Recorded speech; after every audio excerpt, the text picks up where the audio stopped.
Howdy, y'all. It's the Boneheaded Chef coming at you. Making what? Filet Mignon. Have I ever made it before? No. Will I screw it up? Probably. Okay. I started doing prep and stuff, and I was listening to Smokin Grillin, giving me his input on his recipe, and so I wasn't showing everything I did. So let's show you now what I did. Okay. Right there is the Filet Mignons. That's the big one for the old man, little one for me. Okay, I don't like my meat bloody, so what I did is I butterflied mine, which means I took a knife and I cut it in half, but not all the way through. I left it hanging. And then I opened it up and I seared it in the pan, okay? Put just enough oil in there so you could see it smoking. And then when it was ready, I took my meat, which I had already patted dry, and put salt and pepper, thyme, a couple other things on it, a little bit of garlic, and I put it on that bare pan, that bare surface, and I seared the sides. Not a whole lot, as you can see, but I did sear them.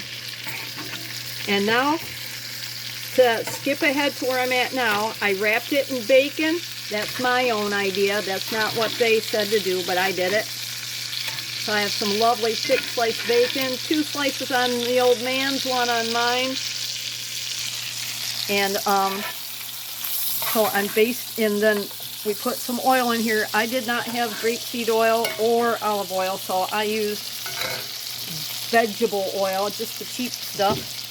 I got me a big spoon. What I'm doing is I'm basting the meat with one hand and hold the camera with the other, because yeah, I'm in between tripods.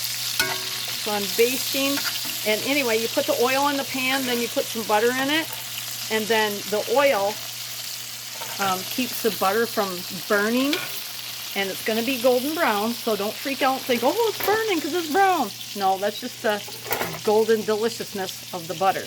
And we're also going to have some fresh homegrown asparagus, which I have here in the bag. I'm trying to decide how I want to make it today. And I will probably just do regular heating it up in a pan. And I'll probably put lots of butter on it.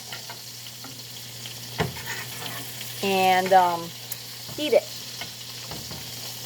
I think I might fry up a hunk of bacon too and crumble it and put on it. So I'm basting my Filet Mignons.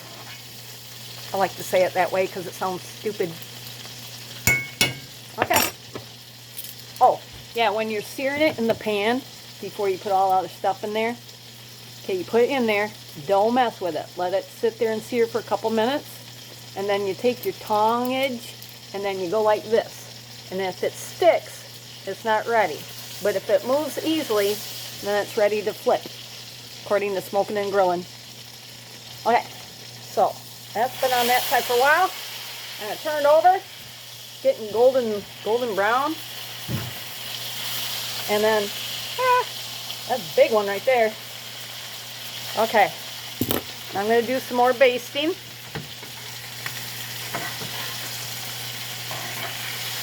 Getting it nice and buttery. David likes his pink or whatever, but I don't like it mooing at me, so that's why I butterflied my filet, because I want mine medium well, at least. So after I butterflied it and got it seared, and I let it cool off on the plate, and then I folded it back up to its original size, wrapped it in bacon, and stuck it back in there. So instead of looking like a flattened out steak, it's going to look like a pretty filet mignon. And this handle is hot, and I keep grabbing it. Okay, I'm going to put it on the pause, and I'll be back. Okay, so the old man was just in here. We've got another stand-up freezer over here because, all right, we butchered our pig, so bacon is now bacon. And then we went on got a cow with my mom and dad, so we got half a cow in the freezer. And he's picking up the other pig or something. I don't know. I'm so confused. But the second freezer took a dump today. First it blasted out the electricity when I tried to plug in the vacuum the other day, and it took out half the house's electricity, but I still have it where the freezers are, my fridge, my kitchen. I've got electricity on this side of the house. This end over there, I do not, except for Rosie's bedroom and the laundry room. So anyways, the small bathroom, no electricity. Spare bedroom, no electricity. Dining room, no electricity. It's weird, and we can't figure it out. We've checked the breakers 500 times, all that stuff. It just ain't turned back on. So anyway, I'm staying here, and he plugged it back in when he got home because, yeah, we need a freezer. So I go over to the good freezer to get my asparagus, and I smell like rubber burning or wires burning. And then I look up and I see wisp of smoke trailing all through the dining room like that. Now, what is that? So I opened up the front door, started waving it, and started sniffing. Yeah, it smells like burnt wire. I looked at the air conditioner. It wasn't that. We haven't been running it, obviously, but the wires were fine. So, and it looked like the smoke was coming from that freezer, which we got from our church because we got rid, the church got rid of the old stand-up freezer. And they replaced it, so we thought, okay, we'll try it. Well, I guess it took a dump because the smoke cleared up after I did that, and I unplugged the freezer, and then I plugged it back in. The freezer's not making any noise, so I think it died. Yeah. Okay, so the oven's up to 375. I don't know why Smokin Grillin said put in the oven, because then he never gave any more instructions after that.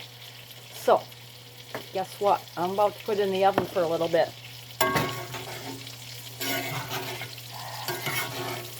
And David just left to go almost all the way to White Cloud. So he's got to go about 45 minutes one way, pick up the stinking pig, and then get back and eat supper, which I am trying to make perfectly because I would like to make just one supper that is super duper without me messing it up, right? Because I'm such a bonehead, but so far I'm doing pretty good, right? I got my seasonings on there and everything. So, it's not done yet. I can still mess it up. Oh yeah, we're going to flip that baby. Woo! So, I'm going to show you what it looks like before I put it in the oven, alright? So, come with me. Okay. We got golden deliciousness right there. Take a still. Okay. Another one. Alright. Now I'm about to put it in the oven. So I'll see you in a little bit. Oh, the oven's on 375. I don't know what to do after that. So stay tuned. Hello. That's my Mrs. Doubtfire imitation. Anyway, I got me this saucepan. Some Michigan asparagus from right around the corner. Oceana County Asparagus. Yes, it's frozen, but no matter. You can cook it up in a saucepan without thawing it out, and then that way it doesn't turn mushy, right?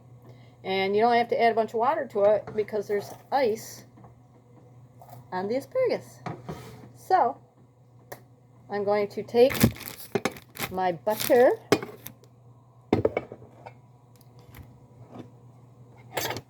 from yonder butter dish. Ooh, I better get more butter out of the fridge. Oh yeah, because I'm going to need a heaping helping hunk of butter. Yeah. Now that's probably about a tablespoon or a little bit more, right? Ooh. So I'm going to put that on that side. Put another tablespoon or so on that side. And then we're going to take some pepper out. A little bit of pepper. And just a little bit of salt. I don't heavily salt my food. Just a little bit. Salt is not that good for you. You just want it for flavor. You don't want to kill your food. One good thing about us getting COVID a year ago was the old man. He doesn't require a lot of salt now.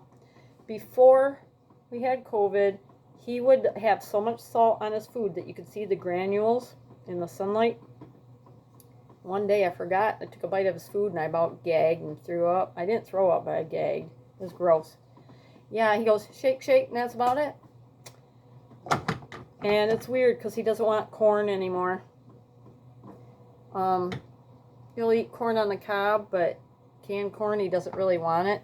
So what canned corn we did have, during the summer, I was making ice blocks and putting corn in it for the chickens. And then I would also put it in my chili, because that way you get corn, but it don't taste like corn. Southwest style, don't you know? And he liked it that way.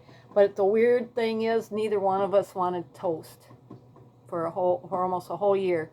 Let's see, this is end of October, so about a month and a half ago, maybe 2 months ago, toast started smelling really good to me. I'd be at the restaurant, in the kitchen washing dishes, joking with April and them, and then I would smell the toast, whether it was burnt or not burnt, just it didn't matter what stage of toasting it was, it just smelled delicious. So then at home I started making it as my midnight snack, making bacon and eggs and toast, or else just getting toast and jam. Good stuff. And my neighbor Debbie next door, she makes homemade jams. I went through a whole jar of blackberry jam, and now I'm started on the cherry jam that she made. I got that open. Been eating me some toasties with the mostest. Oh, got my water percolating for a fresh cup of coffee, and I can't use the time. Oh yeah, I can use the timer because I'm not using it. Okay. Alright, so the coffee's bubbling right here. And here's my asparagus. And now I'm going to check on the filet mignon. Ooh, yeah. I better pull it out and see what's what. Pan is heavy. Cast iron, don't you know. It was my daddy's. He passed away in 2010, but when he was alive, he gave us his bean pot because he knows David loves to cook, make different things. So he gave us our bean pot, and then when he passed away, I got his matching cast iron pan. It's heavy. I don't use it that often. It's pretty good size. But yeah, good to have for these type of recipes. Okay, so let's take a gander at this puppy. Don't grab a handle when it comes out of the oven. I've done it many times. It's not fun. You know those copper pans, you know? I'd be cooking in them. I'd stick it in the oven. I'd be all happy and proud of my meal, getting all out. And I'm dishing it. Psh, ah! Luckily the sink's right there. Yeah. I've burnt my left hand all over the summer 4 times. Not bad, mind you, because I am smart enough to pull my hand away. Most of the time.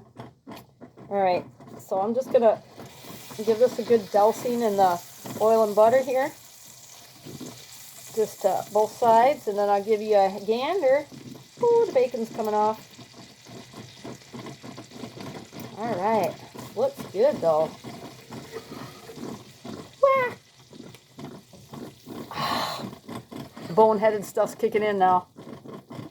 Look at that. Ooh. Look at it. I'll show you what it looks like in the pan. Okay, I don't want you to see the rest of my kitchen or my floors. Ooh, bad. Had the tile ripped up in the kitchen. Don't have new tile down yet, so I can't mop. Yeah, you don't want to look until he gets it fixed. Alright, that's what it looks like right there. Okay, so we're going to put it on a plate and let it rest. I'm going to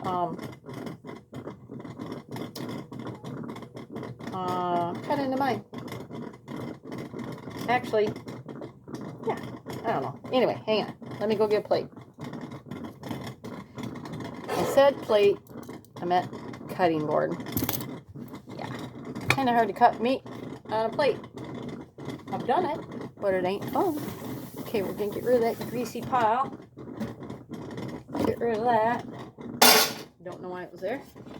Okay, this is my big cutting board. I rarely use it because it's honking huge. Ow. was working outside, I got always. So anyway, we're going to use this handy dandy. Another reason why I don't use it much because it's glass. I don't know why, but I'm just not used to glass for a cutting board. It kind of freaks me out. Okay, so we're going to take our meat, our filet mignon. We're going to put it on yonder cutting board. Ooh, look at the juices. Yeah, baby. Look at that. Oh, yeah. It's good eating, I'll bet. Smells delicioso. That's Italian for delicious. I know I don't have to tell you that, but I just did. Okay, let's get this out of the way. Oh, man. I could actually show my oven top today because it's not that bad. Around the burner area, there's a lot of crud, but the surface is actually clean. Yay. Oh man, it's heavy. Ugh. My arthritis is bad too. I was messing around with the chickens, trying to get their water dishes filled and everything. My hands hurt so bad from being out in the cold. It's Michigan, don't you know? In October. It's almost November already. Oh, so I guess I'm just standing here yapping. Let's turn the heat on the asparagus. Yeah, the old man ain't here yet, but I'm starving. I want to eat. So he can heat his food up. Well, I'm going to cut into the steak as soon as they get done with their resting period. And we'll see what it looks like in yonder slicage. And if mine's too raw, I can throw it back in the pan. But, yeah, we'll see. Well, there was something else I was going to do. Oh, the other night I couldn't sleep. Papa was still up north. That's what Patricia calls David. I just been calling him the old man since last year. Yeah, when he was on the ventilator, I'd get right in his face. Old man, wake up, old man. Come on. I get like nose to nose to him sometimes and just go, wake up, old man. So yeah. Anyway, I couldn't sleep. I got up at 3:30 in the morning because I had bought some busy work to do when he was up north from the neighbor's farm market. I got some habanero peppers, cherry peppers, banana peppers, jalapenos, and 2 green peppers. That was the timer for my coffee. So let's turn that off. Oh yeah! The lifeblood. Yeah. Can't wait to pour it, but it's still bubbling. So anyway, I cut them all up, and then I canned them. I got done about 5 o'clock in the morning. So there's that.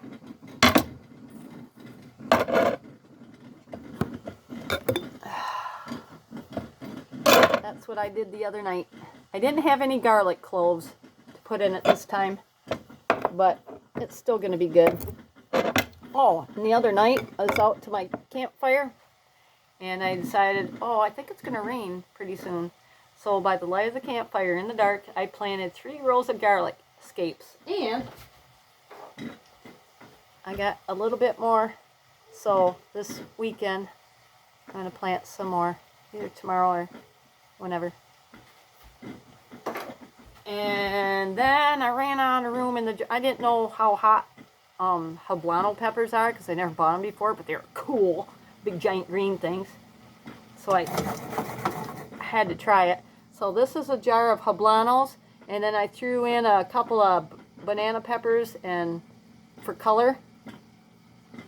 But there you go. Pickled peppers.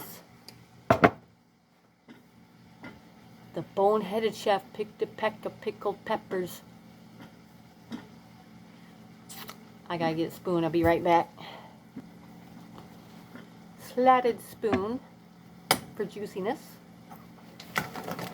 And if it happens to be on the flammage long enough to where maybe you get some little grill marks or dark marks on your asparagus, it's not really burnt as long as you stirred it after that and let the rest of it get get cooked, because I did that once or twice and it was almost like it gives it a smoky flavor to it, almost like you grilled it but not, mixed in with the tenderness of the other pieces. So, but you know, like I said, it wasn't burnt. It's just that the ones that because I got a gas stove and you can see the flamage and it just kind of gave it a toastiness. But I try not to burn it. So far I've done pretty good. Give it a stir, get that ice melted, and butter, luscious butter. Okay.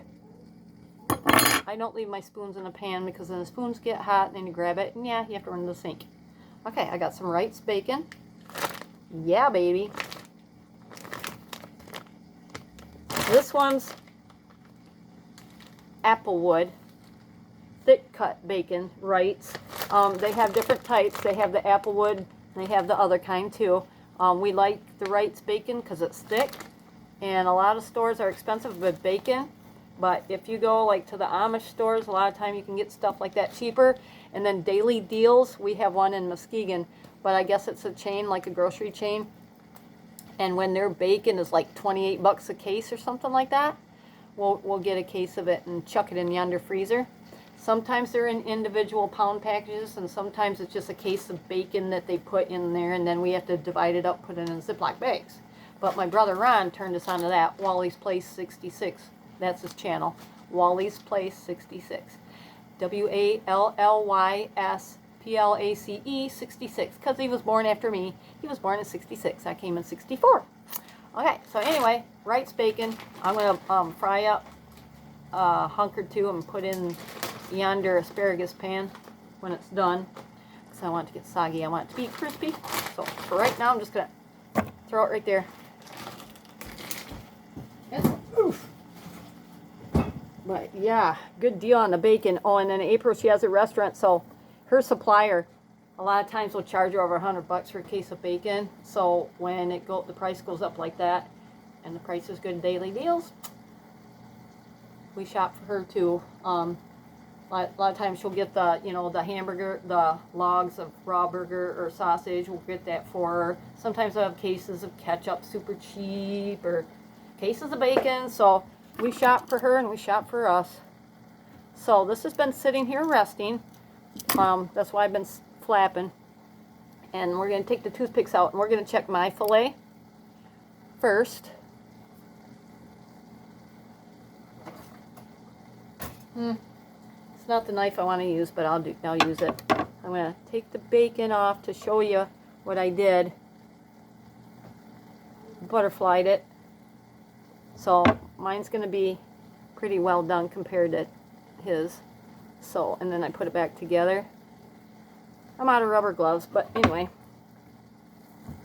Let's give it a slice. Yeah, I wanted mine medium well, and it's well, which is okay, because I like well done meat. Yeah. A little salty, but it's good. So, there's your well done filet mignon. Should we check the old man's? I want to see what it looks like in there. Let's do that.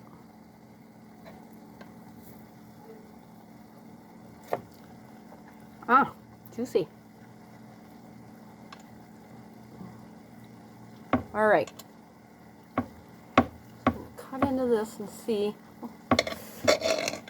All right, it's more done than I wanted it, and it's probably because I put it in the oven for that length of time. But he's still gonna like it. He likes well done steak as long as it's tender, but he does prefer medium where it's like pink and maybe some red juices, but he don't like blood. He don't like it mooing. So this is what we have. Ow, it's hot. So more done than I planned. But if I'd have had him here when it was ready, it would have been pink. But look at that. It's still good. Trust me, it's good and it's tender. And this is farm-raised beef. This is not grocery store meat that came from some mass-produced barn. There's no hormones in this. No growth hormones. No, I don't know. Probably not any antibiotics either. It's just our cousin's cow. Okay. So I'm going to clean my hands off. I'll be back. Okay. So I moved my asparagus over here and turned the heat down. It's just about done. And panhandle, still hot. Panhandle, get it? Panhandle. Okay, so I got heat on this little air fry pan. Got me a couple of pieces of bacon. Now this is the Wright's bacon. Look at how big that is. This is not that wimpy bacon you get in the grocery store for $8 a package. This is good stuff. Now, at just the local grocery store, when we saw the good bacon in there, the thick cut bacon, Wright's or otherwise, it's super expensive, right? So, we were in there the other day.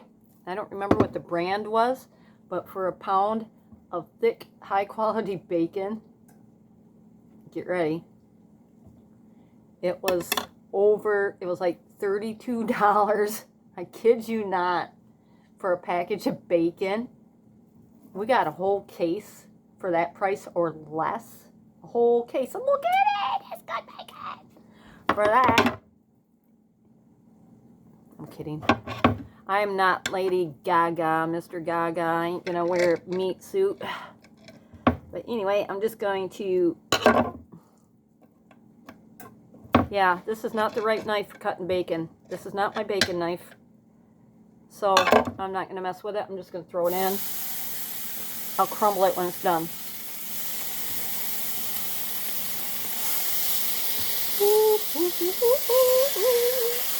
Ow. Boneheads use bare hands instead of tongues. Yeah. Okay. Bacon in the pan. I'll be back, man. Yeah. Bacon. Bacon. Okay, normally I cut my bacon up before I fry it so I can have tiny little bits. But I didn't do it. I broke it up after it was fried, so my pieces are a little bigger than what I normally do for asparagus, but that's okay. We're just going to put it right here in the pan. Plenty of it.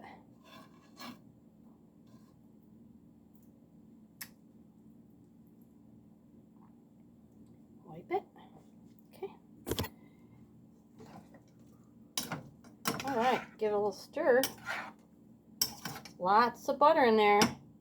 And that bacon will help with the savoriness of it and the salt from the bacon. That's why I don't put much salt in it. Because I do that. Okay. Yeah. Look at that. Ooh. Asparagus. Alright. So, I'm going to go ahead and stop this video. And I'm going to plate my food and taste it. And because I can't edit, and this one's already up to almost 30 minutes, I'm going to stop it now. And I'm going to do my taste test on a new video. So, stay tuned.